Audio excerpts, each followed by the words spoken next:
Bienvenido a Economía en Breve número 433 del 5 de octubre del 2025. Comienzo con un aviso parroquial. Este próximo miércoles 29 de octubre tendremos nuestro siguiente webinar trimestral de Economía en Breve para nuestros suscriptores generosos. Si estás buscando respuestas que te ayuden a comprender el panorama económico que se ve venir en el 2026, asistir al webinar es la decisión correcta. Aquí tendremos muchas respuestas. Si todavía no eres suscriptor, regístrate en la liga que puedes ver aquí y que estaremos también enviando en los promocionales del webinar. Si eres suscriptor generoso, mándanos un correo para confirmar tu participación a contacto@economiaenbreve.com y ya estaremos enviándote, como siempre, el correo con la invitación. Hay muchos temas relevantes que repasaremos para un año que luce nuevamente complicado y retador. Pasando a los temas de la semana, vaya cosas que estamos viendo en el mundo y especialmente en Estados Unidos, con episodios que parecen sacados de una película dedicada al ridículo y a la incredulidad. Esta semana, el secretario de la Defensa del gobierno de Trump convocó a todo el alto mando de las Fuerzas Armadas de su país, lo que muchos analistas pensaban que era para definir algún tipo de estrategia global o de acciones concretas que se emprenderían, por ejemplo, en Venezuela, o para proyectar el poderío estadounidense. Pero la reunión fue para darles literalmente un sermón de lo que deberían ser los altos mandos y las Fuerzas Armadas, comenzando por criticar a los generales gordos que tienen.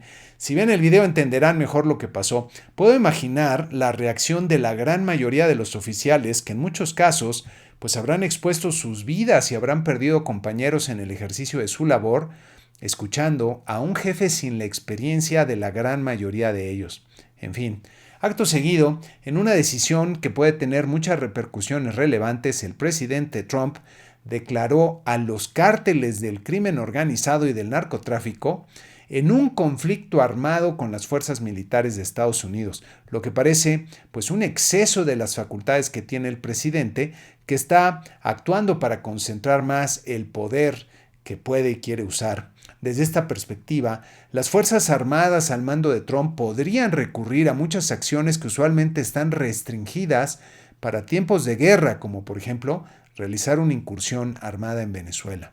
En fin, esta acción seguramente tendrá repercusiones y habrá que ver si procede. Veremos qué dice la Suprema Corte de Justicia y el Congreso. En el terreno comercial, Trump impuso aranceles del 10% a la madera y 25% a los muebles y gabinetes, argumentando que estos representan una amenaza para la producción en Estados Unidos de materiales para la defensa, lo que golpea especialmente a Canadá en sus exportaciones, pero también va a golpear, en caso de proceder, a los hogares estadounidenses, ya que la madera es uno de los principales insumos para la construcción y reparación de las viviendas. Este tipo de decisiones tendrán efectos muy perceptibles sobre los precios que pagan los consumidores y podrían propiciar un repunte más persistente en la inflación.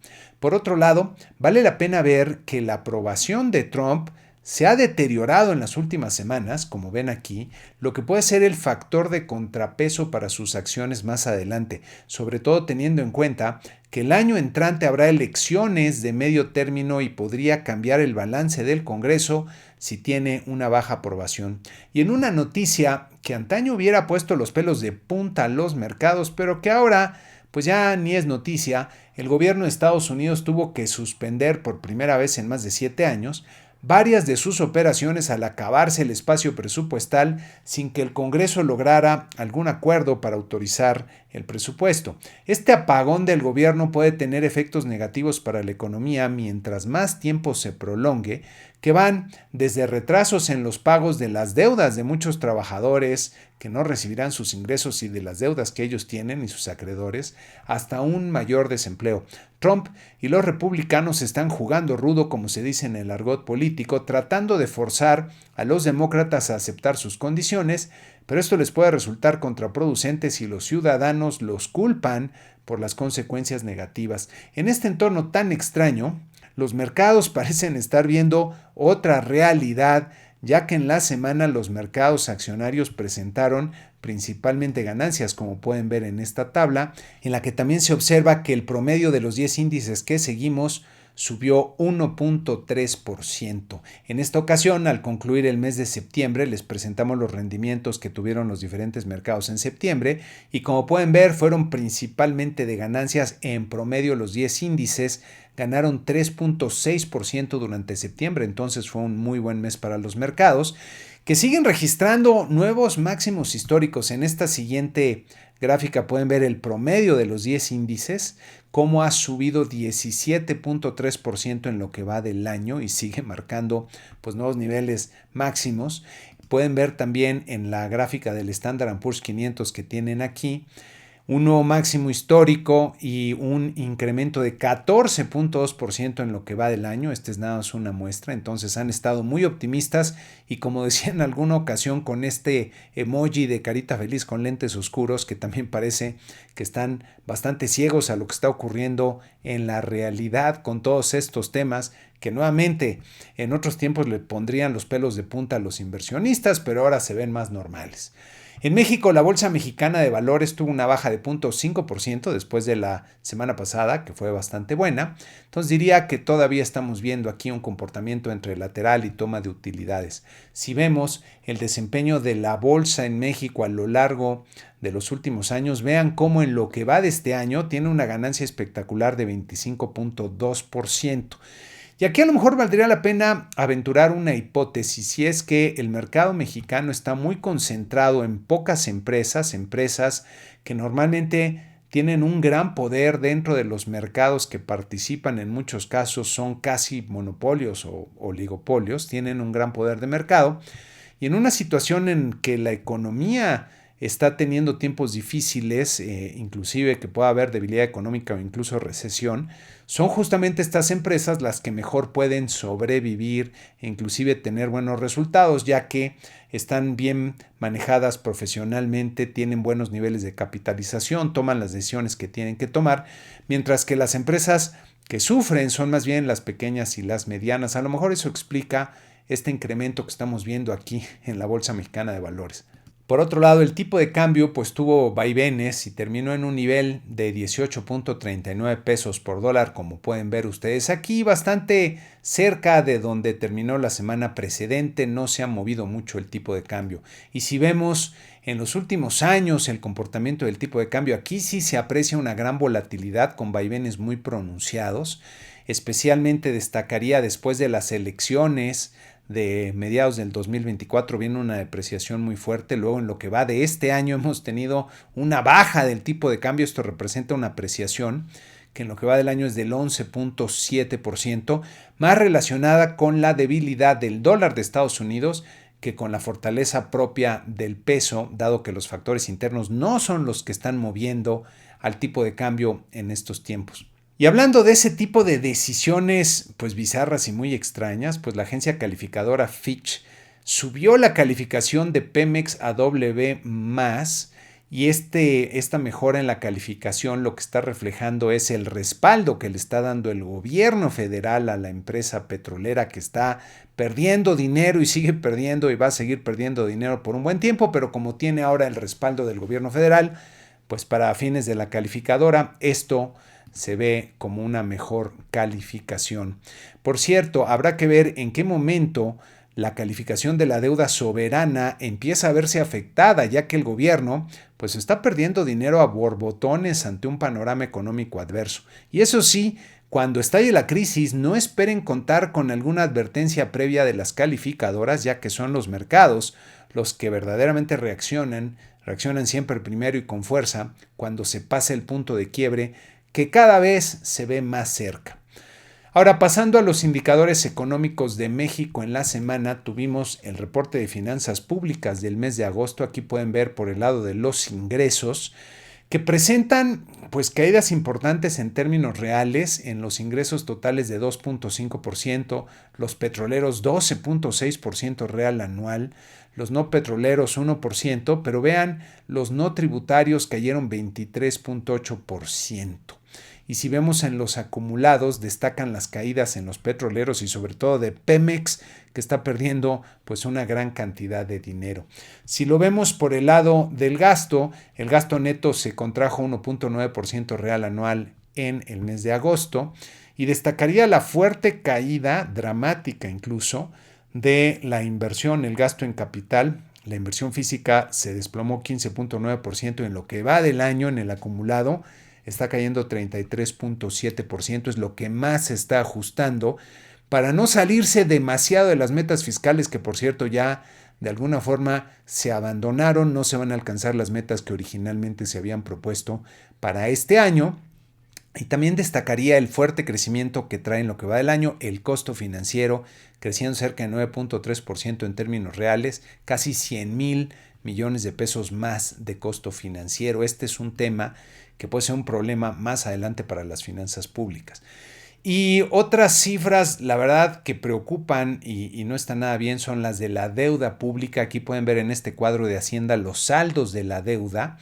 Y la deuda pública total bruta del sector público alcanzó 19,197 miles de millones de pesos, es decir, 19.2 billones de pesos. Y si la vemos en dólares, pues ya superó el 1 trillion, el billón de dólares, 1,027,000 millones de dólares, lo que alcanza la deuda del sector público. Y lo que preocupa es el ritmo al que está creciendo la deuda total. Pueden ver aquí en esta columna la variación que tiene de agosto respecto a diciembre del 2024. En pesos lleva 1 billón de pesos de crecimiento y si lo vemos en dólares, 133,000 millones de dólares en lo que va del año. En esta siguiente gráfica pueden ver cómo se ha comportado la deuda bruta total expresada aquí en miles de millones de dólares en lo que va de los últimos años desde el 2017 y vean cómo, sobre todo durante el 2025, de finales del 2024 al 2025, se está acelerando a un ritmo muy importante, entonces preocupa el crecimiento de la deuda. Esto pues va a ser un problema en el futuro no muy lejano para el país. También en la semana tuvimos las cifras de las remesas que mandan los trabajadores en el extranjero a sus familias en México, que sumaron en el mes de agosto 5.6 miles de millones de dólares y como ven aquí están pues por abajo de lo que observaron hace un año, que fue el segundo nivel más alto que se ha registrado. Entonces hay una caída. El dato en sí no está tan mal dentro de lo que va en el último año, pues ha sido un dato relativamente elevado, pero en la variación anual se ve mal la comparación. Si vemos el número de envíos que se tuvieron en este mes fueron 13.9 millones, no estuvo tampoco tan mal esta cifra. Si vemos la remesa promedio en dólares, fueron $402 por envío, que tampoco estuvo tan mal, sí quedó por debajo de lo que habíamos visto en años anteriores, pero sigue siendo una cifra pues no tan débil. Y si la vemos en pesos, que es lo que efectivamente reciben los hogares, las familias aquí en México, pues sumaron 7,522 pesos. Es una cifra que es quizá de las más bajas en el último año, pero no está tan lejos de lo que hemos venido observando en los últimos meses. Entonces tampoco estuvo tan mal. Sí hay señales de debilidad, sí hay señales de que se están desacelerando las remesas y que más adelante vamos a seguir viendo este descenso en los envíos. Y esto le va a representar un impacto a los hogares en México que en buena medida dependen de esos envíos para su consumo. Y hablando del consumo, también en la semana tuvimos el consumo privado del mercado interior que pueden ver en esta gráfica, bajando 0.3% en el mes de julio. Y como pueden ver aquí en la gráfica, pues desde el 2024 prácticamente el consumo de los hogares se ha estancado, el consumo privado interior del mercado interior se ha estancado y no está creciendo y el último dato pues es de baja. Si vemos en sus principales componentes los bienes nacionales, el consumo cayó 0.7%, esta es una baja más significativa, aunque aquí como pueden ver dentro de este rango de vaivenes pronunciados pues sigue en una tendencia lateral, el consumo se ha frenado de alguna forma, el consumo en bienes nacionales.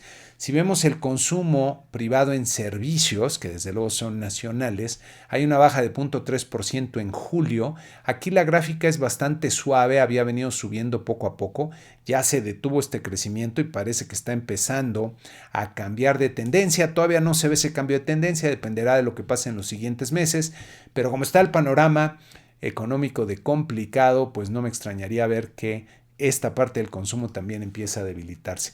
Y lo que ha estado creciendo al interior del consumo privado es el que se realicen bienes importados. Aquí vean un crecimiento muy fuerte de 1.7%. Aquí sí, en lo que va del año, hay un repunte en este componente, lo que me parece se explica por la fortaleza que tiene el tipo de cambio, que abarata los bienes que compramos en el exterior, y esto me parece que está impulsando este tipo de compras. También en la semana tuvimos las cifras de la inversión fija bruta, ahora del mes de julio, que trae un crecimiento importante, que sería importante bajo estándares usuales de 1.6%, pero vean cómo a pesar de este crecimiento, pues sigue todavía muy por debajo de los picos que se alcanzaron en el 2023 y 2024. Si la vemos con buenos ojos, podríamos pensar que la tendencia descendente de la inversión ya se frenó, aunque todavía está por confirmarse en los siguientes meses, pero si la vemos respecto a los últimos años sigue todavía en esta tendencia descendente, y me parece que en un entorno tan adverso para los negocios lo natural será ver que la inversión sigue en declive. Si vemos en sus principales componentes, la construcción total bajó 1.3%, que pueden ver aquí en esta gráfica. Si vemos al interior de sus componentes, la parte de construcción residencial bajó 0.4%, aunque como ven aquí en la gráfica, sigue todavía presentando una tendencia ascendente, eso sí con vaivenes pronunciados. Lo que siguió cayendo y con fuerza fue la construcción no residencial, 1.9% de baja en julio, sigue en su tendencia descendente y seguirá dado el complicado entorno de negocios que tenemos. La inversión en maquinaria y equipo, pues ahora sí tuvo un repunte muy fuerte, muy sólido de 4.9%. Habrá que ver si aquí esto empieza a marcar un cambio de tendencia o estamos viendo más bien estas repercusiones a todo lo que está pasando por la incertidumbre generada por los aranceles, y quizá muchas empresas están adelantando sus compras de maquinaria y equipo antes de que tengan que pagar aranceles más elevados debido a que no se sabe dónde van a quedar estos aranceles. También pudiera ser una posibilidad, por lo pronto un buen dato en este renglón particular de la inversión. Tuvimos también los resultados de la encuesta nacional de ocupación y empleo. Usualmente lo más relevante es la tasa de desocupación que pueden ver aquí en los últimos años. En esta ocasión, en el mes de agosto, subieron un poco tanto la tasa con cifras desestacionalizadas como en cifras originales, entonces hubo un ligero deterioro en el nivel de desempleo. Si vemos los componentes que tiene la encuesta, aquí en este primero vemos la población económicamente activa, que es la cantidad de personas de más de 15 años que están pues participando activamente en la producción, ya sea buscando algún trabajo o tienen un trabajo, están empleadas, y que sumaron 61.3 millones de personas. Noten que este indicador pues ya detuvo su crecimiento. De hecho, ahorita en agosto quedó por debajo del agosto del año pasado, y esta no es una buena noticia. Si vemos la tasa de informalidad laboral después del brinco que pegó en el mes pasado, ahorita se corrige un poquito, pero sigue estando en niveles elevados, y pues es muy probable que siga en ascenso, dado que cada vez es más difícil y complicado para los negocios mantenerse en la parte formal de la economía. El número de personas desocupadas sumó 1.797 millones en el mes de agosto, y vean aquí cómo es el dato más elevado desde septiembre del año pasado y ha venido subiendo en los últimos meses. No es una buena señal. Si vemos, y esta llama la atención, este renglón de la población no económicamente activa, no disponible, es decir, los que no están interesados en trabajar, no están tampoco buscando un trabajo y no están en la población económicamente activa, que ha venido subiendo, y aquí tenemos más de 37 millones de personas, es el máximo o muy cerca del máximo, lo que estamos viendo en el mes de agosto. Y me parece que aquí, pues lo que está pasando con los programas sociales es que mucha gente está dejando de trabajar porque pues, está contenta con lo que recibe y no necesita trabajar, y entonces se sale de la población económicamente activa. Por otro lado, la población ocupada, que pueden ver aquí, pues sumó 59.5 millones de personas. Es un dato un poco bajo para lo que habíamos visto en meses anteriores y queda un poco por abajo también de lo que se observó hace un año. Y noten que ya aquí como que ya se frenó el crecimiento que había mostrado la población ocupada. Entonces me parece que son señales de debilidad las que estamos viendo en la encuesta nacional de ocupación y empleo. Banco de México, por otro lado, dio a conocer los resultados de su encuesta de expectativas entre los analistas del sector privado y normalmente son variaciones pequeñas las que se presentan de un mes a otro, como pueden ver aquí en la tabla. Ahora destaca cierta mejoría en el pronóstico de crecimiento para este año de 0.46 a 0.53%, pero los pronósticos para el 2026 y 2027 pues prácticamente no cambian. Hay también algunas correcciones modestas en la inflación. La inflación para este año baja un poquito, pero la inflación subyacente esperada para este año repunta ligeramente de 4.11 a 4.16%. La perspectiva de tipo de cambio se modera un poquito para esta encuesta, como pueden ver aquí.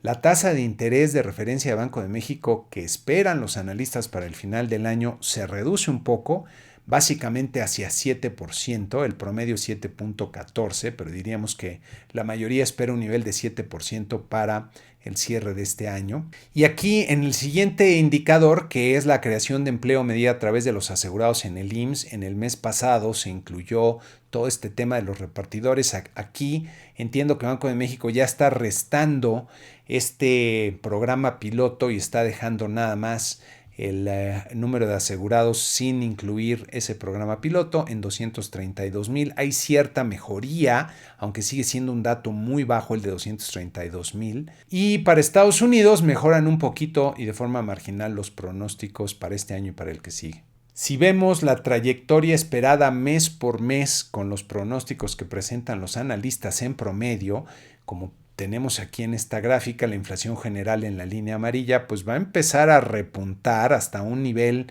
pues de más del 4% por ahí del mes de marzo. La inflación subyacente se va a quedar donde está y tiene un ligero repunte hacia finales del año, quedando pues más cerca del 4.5 que del 4%, y será hasta después del mes de marzo, diría, cuando se empieza a ver este descenso en la inflación. Entonces el mercado está esperando que la inflación pues todavía siga un poco en ascenso en los siguientes meses. El IMEF da a conocer los resultados de su indicador IMEF, que es un indicador muy oportuno de lo que está pasando con la actividad económica, y como pueden ver aquí se encuentra en sus dos componentes, manufacturero y no manufacturero, por debajo de los 50 puntos. Esto quiere decir que está en terreno de contracción, y el IMEF lo refiere como una situación de fragilidad persistente la que se está observando en la economía, y estas no son buenas señales. Esto suele ser un buen indicador adelantado de lo que viene, y estamos viendo ya la segunda parte del año con estas señales de debilidad.